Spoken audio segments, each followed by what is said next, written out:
시청자 여러분 안녕하십니까. 장원재의 세상만사 축구 이야기 시작하겠습니다. 손흥민이 또 골을 넣었습니다. 어시스트도 했습니다. 손흥민은 2020년 12월 6일 영국 런던의 토트넘 호스퍼 스타디움에서 열린 아스널과의 2020-2021 프리미어리그 11라운드 경기에 선발 출전해 전반 13분 만에 선제 결승골을 넣었죠. 리그 10호 골, 이번 시즌 13호 골입니다. 이 골로 손흥민은 5시즌 연속 프리미어리그 두 자릿수 득점을 달성했습니다. 전반 추가 시간에는 케인에게 어시스트, 토트넘의 2대0 승리에 크게 공헌했죠. 영국의 전문가들은 이 골을 내년도 푸스카스상 후보라고 말합니다. 이 골이 왜 원더골인지 살펴보겠습니다. 케인이 두 번의 볼 터치로 소유권을 지켜내고 손흥민에게 터닝 패스를 하죠. 보통은 안전하게 한 템포 쉬어가는 의미로 수비진에게 공을 주지만 손흥민을 믿고 공격적으로 플레이하는 겁니다. 하지만 큰 기대를 하기는 어려운 상황이었습니다. 케인이 패스를 할 때 손흥민의 출발 지점입니다. 하프라인 뒤쪽이죠. 공을 잡아 첫 터치를 한 지점도 골대에서 한참 먼 지점입니다. 화면에 아스날 수비수 7명이 보입니다. 이 정도 좁은 공간에 저 정도 수비수가 몰려있다면 마라도나나 펠레라고 해도 돌파는 불가능합니다. 인공지능에게 물어봐도 득점 확률이 높지 않다고 대답할 겁니다. 오른쪽에도 아군이 있지만 수비수들의 위치를 생각하면 패스를 주기 어렵습니다. 왼쪽 윙쪽으로 패스를 주는 것이 유일한 선택처럼 보입니다.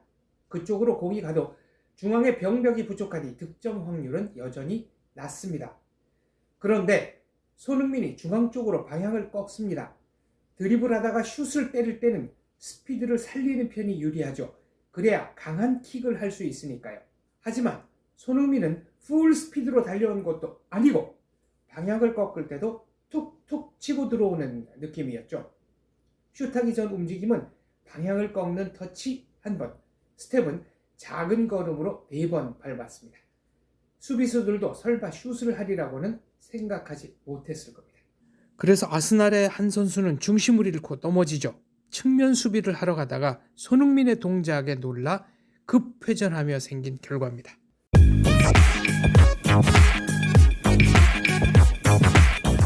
저거리에서 프리킥을 찰 때 작은 걸음 4번으로 킥을 한다고 생각해 보십시오. 어느 정도나 힘을 실을 수 있을까요? 더구나 지금은 공이 계속 구르고 있습니다. 프리킥보다 정확한 킥을 할 확률이 떨어진다는 뜻입니다. 그런데 손흥민의 발을 떠난 공은 강력하게 비행합니다. 보통 강한 슛은 인스텝, 정확한 슛은 인사이드로 때리죠. 페널티킥을 찰 때 감독의 지시는 두 가닥입니다. 강하게 차라고 주문할 때는 후려라 라고 하고 정확하게 차기를 주문하면서는 밀어라 라고 지시하죠. 손흥민은 인프론트 킥을 했습니다. 그런데도 이런 강도와 이런 스피드의 슛이 나왔다는 것이 놀랍습니다. 상대적으로 발목을 고정한 채 슛을 했기 때문에 휜 각도도 그렇게 크지 않았죠. 이 궤적과 강도를 의도하고 킥을 했다는 뜻입니다. 이 놀라운 킥의 비밀은 발목 힘 그리고 허벅지 뒷근육의 탄력성입니다.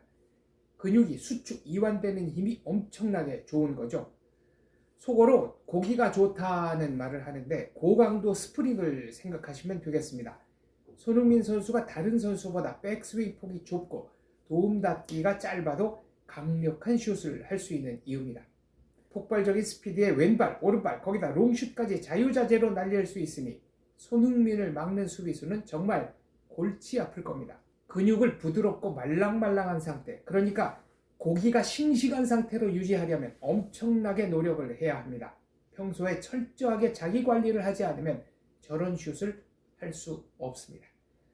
우리는 산타 복장을 하고 환하게 웃으며 귀여운 춤을 추는 손흥민을 떠올리지만 카메라가 보이지 않는 곳에서 손흥민은 돌을 닦는 정도의 진지함으로 매 순간 땀을 흘리고 있을 겁니다.